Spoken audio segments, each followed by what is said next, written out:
Hello, bonjour. Aujourd'hui, je veux parler de la reine d'Angleterre. Je veux parler de son décès et de la raison de celui-ci. Cette information n'a vraiment pas été partagée par la famille royale. Ça a été découvert quelques mois plus tard parce que un proche de la famille royale, qui est journaliste, avait écrit un livre sur eux et il y avait un chapitre sur elle.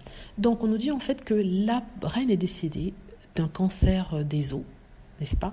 Et que tout au long les dernières années, c'est-à-dire depuis le décès du prince Philippe et bien avant, elle souffrait, elle était médiquée et ce de façon lourde, c'est-à-dire qu'on lui donnait des drogues pour pouvoir battre ce cancer-là et personne n'en savait rien. Donc elle n'avait plus totalement, je veux dire, sa tête, parce que elle avait un certain âge, elle avait plus de 95 ans, mais en plus de ça, elle prenait ses médicaments, donc elle n'avait peut-être pas les capacités intellectuelles de pouvoir prendre des décisions. Ce qui a poussé les gens à se poser la question, ce qui s'est passé par rapport au prince Harry. On nous avait dit que la reine d'Angleterre va assister au sommet de Sandringham, sommet durant lequel le prince Harry avait exposé son plan de sortie de son statut de membre royal de la famille royale et on nous avait dit que la reine avait pris des décisions. Or, la reine, à ce moment-là, n'était pas saine d'esprit, dans le sens où le traitement contre son cancer l'affectait grandement et elle n'avait pas non seulement la force ou la capacité intellectuelle à ce moment-là de pouvoir prendre des décisions.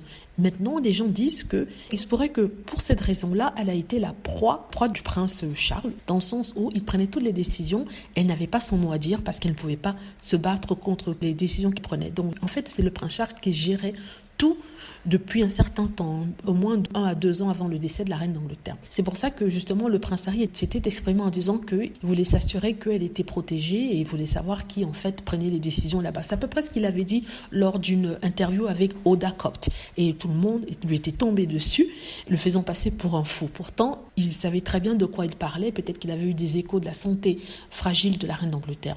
En plus de ça, cette histoire de lui, il a précipité la mort de celle-ci et de son grand-père, le prince Philippe, c'est complètement faux, c'est du n'importe quoi, vu qu'ils étaient tellement sous traitement qu'il était impossible qu'ils soient informés de quoi que ce soit. Vous voyez. Donc voilà, dites-moi ce que vous en pensez. J'espère que vous aimez la vidéo. N'hésitez pas à cliquer sur like si c'est le cas, à vous abonner pour plus de vidéos et à cliquer sur la petite cloche afin d'être averti lorsque je poste une nouvelle vidéo. Merci.